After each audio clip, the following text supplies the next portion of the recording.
Capítulo 16. Han pasado casi 4 años desde que Catherine y yo compartimos esta increíble experiencia. Nos ha cambiado profundamente a ambos. De vez en cuando ella pasa por mi consultorio para saludarme o para analizar algún problema que pueda tener. Nunca he sentido la necesidad ni el deseo de someterse a otra regresión, ya sea para resolver un síntoma o para averiguar qué relación pueda haber tenido en el pasado con las personas a quien acababa de conocer. La obra está terminada. Catherine está ahora en libertad para disfrutar plenamente de su vida sin verse paralizada por sus síntomas incapacitantes. Ha hallado una felicidad y un contento que nunca había creído antes.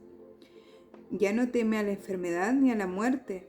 Para ella la vida tiene un significado y un objetivo, puesto que está equilibrada y en armonía consigo misma. Irradia una paz interior que muchos desean, pero pocos obtienen. Se siente más espiritual. Para Catherine, lo que ha ocurrido es muy real. No duda de la verdad de ningún fragmento. Lo acepta todo como parte integrante de su persona, tal como es. No tiene interés alguno en estudiar los fenómenos psíquicos, pues considera que sabe, como nunca podría saber mediante libros o conferencias.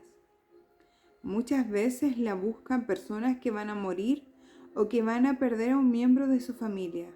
Ella parece atraerlos. Se sienta a conversar con ellos y logra que se sientan mejor. Mi vida ha cambiado casi tan drásticamente como la de Catherine. Me he vuelto más intuitivo. Capto mejor las partes ocultas de mis pacientes, colegas y amigos. Al parecer, sé muchas cosas sobre ellos, aún antes de lo debido. Mi sistema de valores, las metas de mi vida han adquirido un enfoque más humanista, menos acumulativo. Psíquicos, medium, curanderos y otros aparecen en mi vida con una frecuencia cada vez mayor. Y he comenzado a evaluar sistemáticamente sus habilidades. Carol se ha desarrollado junto conmigo. Es especialmente capaz cuando se trata de ayudar en los casos de fallecimiento. Ahora dirige grupos de apoyo para pacientes que agonizan por el SIDA. He comenzado a meditar, cosa que hasta hace poco creía factible solo para los hindú y californianos. Se han convertido en parte consciente de mi vida cotidiana, al recordar el significado más profundo de la vida, al pensar en la muerte como parte natural de la existencia. Me he vuelto más paciente, más empático, más afectuoso. También me siento más responsable de mis acciones, tanto las negativas como las elevadas. Sé que habrá que pagar un precio. Lo que va, efectivamente, vuelve. Aún escribo artículos científicos, doy conferencias en congresos de profesionales y dirijo el departamento de psiquiatría. Pero ahora vivo entre dos mundos, el mundo fenoménico de los 5 sentidos, representado por el cuerpo y las necesidades físicas, y el mundo mayor de los planos no físicos, representados por el alma y el espíritu. Sé que los mundos están vinculados, que todo es energía. Sin embargo, muchas veces parecen guardar gran distancia entre sí. Mi trabajo consiste en conectar esos dos mundos, en documentar cuidadosa y científicamente esa unidad. Unidad, quédate con esa palabra. Mi familia ha mejorado. Tanto Carol como Amy han descubierto en sí capacidades psíquicas que superan el promedio normal y alentamos alegremente el desarrollo de esos poderes. Jordan se ha convertido en un potente y carismático adolescente, líder por naturaleza. Por mi parte, Por fin me estoy volviendo menos serio y a veces tengo sueños que salen de lo común. En los meses que siguieron a la última sesión de Catherine, en mis sueños comenzó a aparecer una tendencia peculiar. A veces tenía un sueño vívido, en el cual me encontraba escuchando una conferencia o formulando preguntas al conferenciante. El nombre de ese maestro era Filón. Al despertar, a veces recordaba parte del material analizado y lo anotaba. Aquí incluyo algunos ejemplos. El primero era una conferencia en la cual reconocí la influencia de los mensajes de los maestros. Dice, la sabiduría se alcanza con mucha lentitud. Esto se debe a que el conocimiento intelectual fácilmente adquirido debe convertirse en conocimiento emocional o subconsciente. Una vez transformado, la huella es permanente. La práctica conductista es el catalizador necesario para esta reacción. Sin acción, el concepto se marchita y se desvanece. Ojo con esta parte, porque es muy importante lo que dice acá. Sin acción, el concepto se marchita y se desvanece. O sea, el concepto de algo, si tú no lo pones en práctica, se desvanece. El conocimiento teórico sin aplicación práctica no es suficiente. También es muy similar a lo que acabo de mencionar, ¿sí? El conocimiento como tal, si tú no lo aplicas, no lo compruebas, realmente no es, ¿sí? Hoy en día se descuidan el equilibrio y la armonía. Sin embargo, son las bases de la sabiduría. Todo se hace en exceso. La gente se excede en el peso porque come demasiado. Los deportistas descuidan aspectos de sí mismos y de los demás por correr en exceso. La gente parece excesivamente mezquina. Se bebe demasiado, se fuma demasiado, se está demasiado de juerga o demasiado poco. Se conversa demasiado sin satisfacción. Se tiene demasiadas preocupaciones. Hay demasiadas ideas en blanco o negro. Todo o nada. La naturaleza no es así. En la naturaleza hay equilibrio. Los animales destruyen en pequeñas cantidades. Los sistemas ecológicos nunca son eliminados en masa. Las plantas consumidas vuelven a crecer. Las fuentes de sustento proveen y vuelven a reponerse. Se disfruta la flor, se come la fruta, se preserva la raíz. La humanidad no ha aprendido del equilibrio, mucho menos lo ha practicado. Se guía por la codicia y la ambición, se conduce por el miedo. De este modo acabará por aniquilarse. Pero la naturaleza sobrevivirá, al menos las plantas. En verdad, la felicidad arraiga en la sencillez.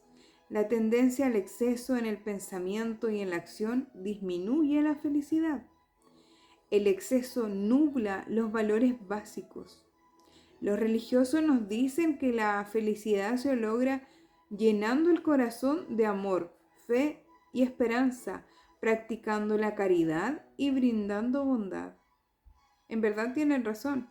Dadas estas actitudes, habitualmente vienen el peligro y la armonía. Son, colectivamente, un estado del ser. En estos tiempos son un estado alterado de conciencia. Es como si la humanidad no permaneciera en su estado natural mientras vive en la tierra. Tiene que llegar a un estado alterado a fin de llenarse de amor, caridad y sencillez, para sentir pureza, para deshacerse de sus temores crónicos. ¿Cómo se llega a ese estado alterado, a ese otro sistema de valores? Y una vez que se llega a él, ¿cómo sustentarlo? ¿Cómo sustentarlo? La respuesta parece simple. Es el denominador común de todas las religiones. Ojo, la humanidad es inmortal. Lo que hacemos ahora es aprender nuestras lecciones. Todos estamos en la escuela. Todo es muy simple si se puede creer en la inmortalidad. Si una parte del ser humano es eterna, abro paréntesis, y en la historia hay sobradas evidencias para pensarlo así, cierro paréntesis, ¿por qué nos tratamos tan mal? ¿Por qué pasamos por encima del prójimo en provecho personal si en realidad estamos desechando la lección? Al parecer, todos vamos hacia el mismo sitio, aunque a diferente velocidad. Nadie es más grande que los demás. Analicemos las lecciones. Intelectualmente, las respuestas siempre han sido ahí, pero esta necesidad de actualizarlas por experiencia, de hacer permanente huella a la huella subconsciente al emocionalizar y practicar el concepto es la clave de todo. No basta memorizar en la escuela dominical. Parlotear sin practicar de nada sirve. Resulta fácil leer sobre el amor, la caridad y la fe, o conversar sobre ello, pero practicarlo, sentirlo, requiere casi un estado alterado de conciencia. No se trata del estado transitorio inducido por las drogas, el alcohol o una emoción inesperada. El estado permanente se alcanza mediante el conocimiento y la comprensión. Se mantiene mediante la actividad física, mediante la acción y la práctica. Consiste en tomar algo casi místico y transformarlo en cosa de todos los días mediante la práctica, haciendo de eso un hábito. Comprendamos que nadie es mejor que otro. Sintámoslo, practiquemos en la ayuda al prójimo. Todos remamos en el mismo bote. Si no lo hacemos juntos, nuestros equipos se encontrarán muy solos. Otra noche, en un sueño diferente, hice una pregunta. ¿Por qué dice usted que todos somos iguales cuando las contradicciones obvias son tan evidentes? Diferencias en las virtudes, en el temperamento, el dinero, los derechos, la capacidad y el talento, la inteligencia, la aptitud para las matemáticas y así hasta el infinito. La respuesta fue una metáfora. Es como si dentro de cada persona se pudiese encontrar un gran diamante. Imaginemos, un diamante de un palmo de longitud. Ese diamante tiene 1000 facetas, pero todas están cubiertas de polvo y brea. La misión de cada alma, anótate esta frase, la misión de cada alma es limpiar cada una de esas facetas hasta que la superficie esté brillante y puede reflejar un arco iris de colores, Ahora bien, algunos han limpiado muchas facetas y relucen con intensidad. Otros solo han logrado unas pocas, que no brillan tanto. Sin embargo, por debajo del polvo, cada persona posee en su pecho un luminoso diamante con 1000 facetas refulgentes. El diamante es perfecto, sin un defecto. La única diferencia entre las diferentes personas es el número de facetas que han limpiado. Pero cada diamante es el mismo y cada uno es perfecto. Cuando todas las facetas estén limpias y brillen en el espectro de la luz, el diamante volverá a la energía pura que fue en su origen. La luz permanecerá. Es como si el proceso requerido para hacer el diamante se invirtiera, liberada y por toda la presión. La energía pura existe en el arco iris de luces, y las luces poseen conciencia y conocimiento. Está buena esta frase. La energía pura existe en el arco iris de luces y las luces poseen conciencia y conocimiento. ¿Y todos los diamantes son perfectos? A veces las preguntas son complicadas y las respuestas simples. ¿Qué debo hacer?, preguntaba yo en un sueño. Sé que puedo tratar y curar a la gente que sufre. Vienen a mí en mayor número de los que yo puedo atender. Estoy muy cansado, pero ¿puedo negarme cuando me necesitan tanto? ¿Es correcto decir ya basta? Dice, tu papel no es el de ser un salvavidas, fue la respuesta. El último ejemplo que voy a citar fue un mensaje a otros psiquiatras. Desperté a eso de las 6 de la mañana. En mi sueño había estado dando una conferencia a una vasta congregación de psiquiatras.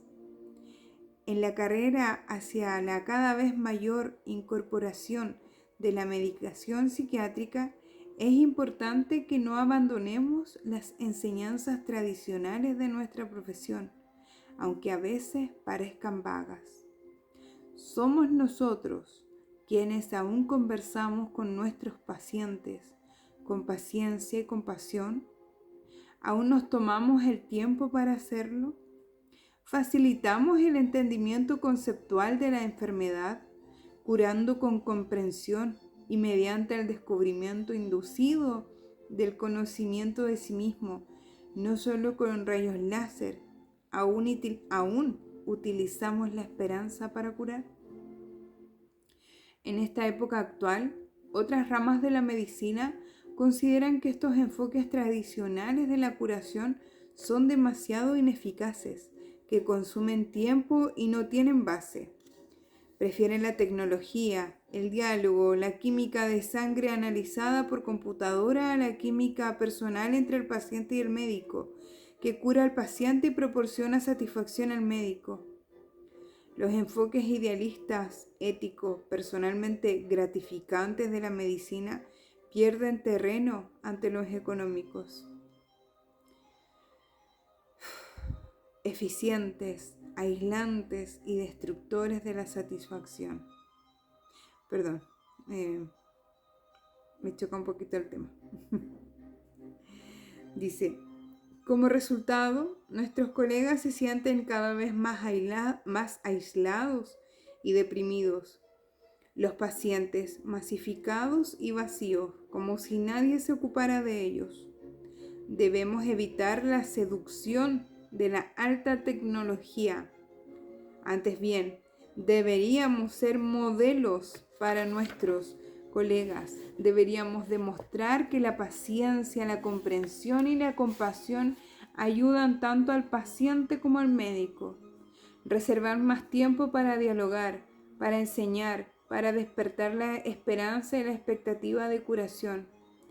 Estas cualidades del médico curandero, medio olvidadas, son las que debemos emplear siempre como ejemplo para nuestros médicos colegas. La alta tecnología es maravillosa para la investigación y para facilitar la comprensión de la enfermedad humana. Puede ser un valioso instrumento clínico, pero jamás reemplazará las características y los métodos inherentes personales de los verdaderos médicos. La psiquiatría puede ser más digna de las especialidades médicas. Somos los maestros. No deberíamos abandonar ese papel en aras de la asimilación, ahora menos que nunca.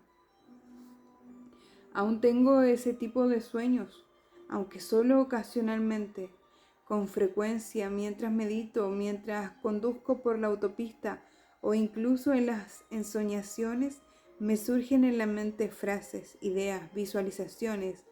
Muchas veces se parecen muy poco a mi modo consciente y habitual de pensar o conceptualizar. Suelen ser muy oportunos para resolver cuestiones o preguntas del momento. Los uso en terapia y en mi vida cotidiana. Considero que estos fenómenos son una expansión de mis capacidades intuitivas. Me siento alentados por ello. Para mí, son la señal de que me encamino en la dirección correcta, aunque aún me reste mucho camino por recorrer. Presto atención y a mis sueños, mis intuiciones. Cuando lo hago, todo parece marchar bien. En caso contrario, invariablemente algo falla.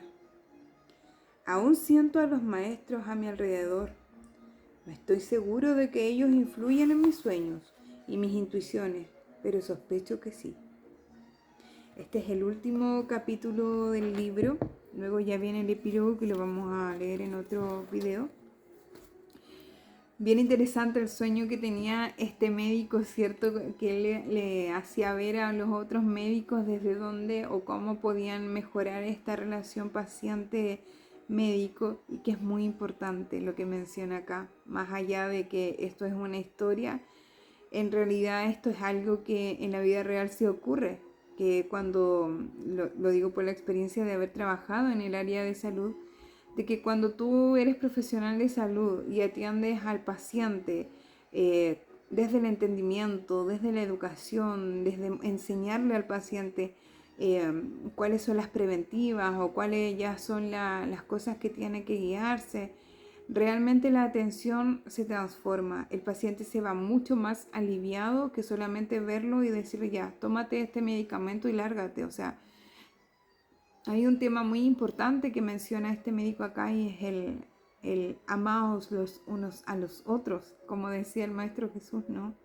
Realmente muy poco, en los años que yo trabajé, que ejercí mi profesión, muy poco personal vi que realmente tenía este sentir, tenía esta vocación de servicio, porque yo siento que esto es ya cuando prendes tu vocación, como es lo que le pasó a este médico, ¿sí?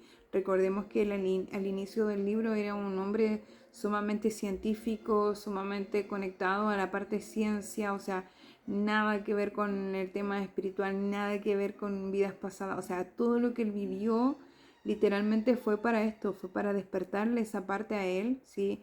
Fue para mostrar también los guías, los maestros que él menciona, también para mostrar cómo funciona el mundo espiritual, para sanar a esta paciente que se llama Catherine, que también fue importante toda su labor. Entonces, este médico habló desde el inicio, desde esta parte científica que hoy en día está muy de moda o se usa mucho en la parte de medicina, y realmente se les olvida la base, que es la vocación de servicio. Y esto no solamente en el área de medicina, sino que en muchas áreas que trabajan a nivel sistemático, ¿no? Sistema de educación, sistema de salud, sistema de pensión, sistema de social. En muchos sistemas se les olvida realmente a las personas esta parte, esta vocación de servicio, esta integración que tú estás conversando. No estás hablando con una pared, no estás hablando, o sea, estás hablando con una persona. Esa persona tiene historia, tiene un sentir, que más que darle un medicamento y mandarlo a la casa, el hecho ya de escucharlo cambia. Lo digo por haberlo practicado cuando trabajé en el área de salud. Muchas veces a la atención que daba, yo le ponía todo, obviamente todo mi talento, todo mi amor, sí, pero lo que más movía y lo que más motivaba a mis pacientes a ir era eso, era la comunicación, la conversación, la atención, de dar buenos días, de preguntar, de acordarte de pronto, oye, en un control pasado te pasaba esto, ¿cómo te está yendo ahora? O sea, hay más cosas que solamente verlo como un trámite, ¿no? La medicina, sobre todo, hay que entender que las personas que van a un médico, que van a un servicio de salud, no es porque quieran ir, o sea, están padeciendo algo, están sufriendo internamente. Entonces, también hacer un poco de humanidad, como menciona este médico acá, está poderoso. Él nos cuenta esto que fueron sueños. Vamos a ver en otros libros, a ver cómo, si nos cuenta más de esta historia. Voy a mandar a buscar los libros siguientes a este para que también les vaya haciendo taller de lectura mientras terminamos el taller. O sea, mientras termino el otro capítulo de epílogo, ¿sí? Pero hasta acá sí me interesa mucho ustedes que están siguiendo este taller, que me comenten, que me hagan saber también sus propias visiones, sus propios entendimientos de estos talleres de lectura, que más allá que contar una historia, son netamente enfocados en que tú vayas trabajando en tu propio autoconocimiento desde la energía del ser. O sea, esto de la reencarnación no es un dicho, no es algo, sí es real. O sea, yo sé que para todos y para la mente cerrada no va a ser real y es verdad, o sea, una persona que esté cerrada a esto no va a poder experimentar a menos que le pase algo más milagroso, que fue lo que le pasó a este maestro, así que, o sea, perdón, a este médico, que él sí tuvo el milagro de poder acceder, pero era también con misión, ¿sí? O sea, si este médico no hubiese sido médico, no iba a impactar tanto, ¿sí? El hecho de que hubiese conectado a las otras vidas, ¿sí? Pero al ser médico, científico, ¿sí? Connotado, eh, pudo demostrar, ¿cierto? A través de esta persona, de esta sanación de Catherine, que realmente sí existe el más allá, que sí existen las otras vidas, que sí existen muchas cosas que iremos desvelando más adelante. Así que te agradezco tu opinión, te agradezco tus comentarios, te agradezco que compartas, que le dejas la campanita, te agradezco que de verdad seas parte de esta comunidad de autoconocimiento espiritual, ¿sí? El que conoce cómo manejar su energía espiritual va a acceder a todo, ¿ya? Y recuerda la mención que dejamos acá. Ponte en servicio. Todas las almas aquí venimos en servicio porque todo lo que tú hagas, si tú vendes un producto, es un servicio para otros. Todos aquí venimos en servicio los unos a los otros. Da tu mejor servicio. Sé tu mejor tú siempre. Procura desde hoy en adelante empezar a dar lo mejor de ti, porque recuerden algo, lo que tú das es a ti a quien regresa, y que también lo menciona acá en este libro este médico.